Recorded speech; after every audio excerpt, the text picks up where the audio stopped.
Mbak, di luar biaya e-commerce ya. Kalau e-commerce kamu biasanya menggunakan alat pembayaran apa biasanya? Tunai, COD. Oke. Ada lagi nggak yang belanja di e-commerce? Oke. Apa yang kamu di mana? Belanja di mana? Indomaret. Oke, kalau di Indomaret kamu biasanya menggunakan alat pembayarannya apa? Kadang-kadang pakai Dana. Oke, berarti kalau tadi Amel itu lebih prefer-nya bayar itu pakai COD. Nah, kalau Jiel itu dia pakai Dana. Betul ya? Nah, ini ya. Kalian bisa lihat di sini ada gambar-gambar. Di sini merupakan adalah contoh dari alat pembayaran non tunai. Alat pembayaran ada dua, ada yang tunai dan ada yang non tunai. Kalau yang tunai berarti cash menggunakan uang, kertas ataupun logam. Kalau yang non tunai ini contohnya ada e-money, ada ATM bank, kemudian e-wallet, QRIS, sama kartu kredit. Ya. Tujuan pembelajaran kita, kalian dapat menjelaskan perkembangan transaksi ekonomi di era digital. Ini tujuan pembelajaran kita pada hari ini. Oke, semuanya udah siap belajar? Ya. Kalau gitu kita simak video ini ya. Beneran nggak?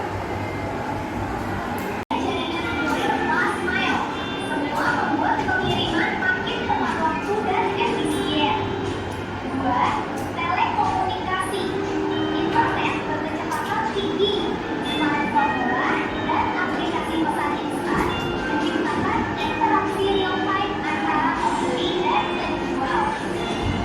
Dari berbagai transportasi dan internet tadi, muncullah e-commerce, electronic commerce. Jadi, e-commerce adalah kegiatan jual beli barang atau jasa melalui media elektronik, terutama internet, atau keuntungan e-commerce. Jadi manfaat dan keuntungan e-commerce. Variasi melimpah. Kita bisa membandingkan merek, ukuran, warna, dan fitur dalam hitungan menit. Semua dari satu aplikasi. Manfaat kedua, jalur distribusi lebih pendek. Seringkali barang dikirim langsung dari produsen atau gudang regional ke rumah pembeli, sehingga waktu kirim dan biaya Mengatasi berbelanja online untuk menghindari terjadinya penipuan. Ingat ya, rumusnya adalah respect, educate, dan protect.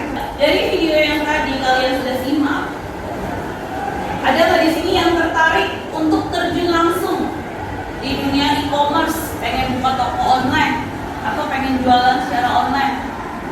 Karena kan bedanya kalau kita jualan di toko online dengan offline itu kan tidak harus ada bentuk toko secara fisiknya ya, kayak di pasar gitu, atau di tempat khusus buat memperjualbelikan dagangan kita. Atau mungkin di sini justru udah ada yang punya sendiri usaha online. Ada nggak? Ada yang di sini punya usaha online? Atau Zakia tertarik nggak? Pengen jualan online, bukan toko secara online? Tertarik? Kenapa alasannya?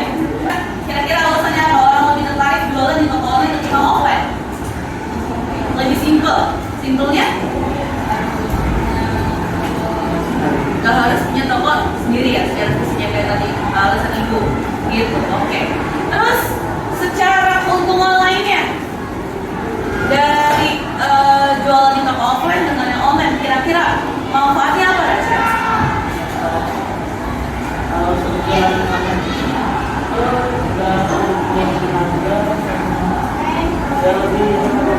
Hemat waktu. Oke.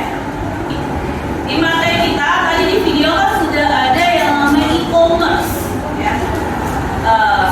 Ketika kita punya toko online, jualan secara online atau daring, atau kita beli secara daring barang yang kita beli nih dari toko online tersebut, pasti kan menggunakan berbagai macam alat pembayaran ya. Jadi yang pertama, e-commerce. E-commerce itu adalah mengacu pada pembelian dan penjualan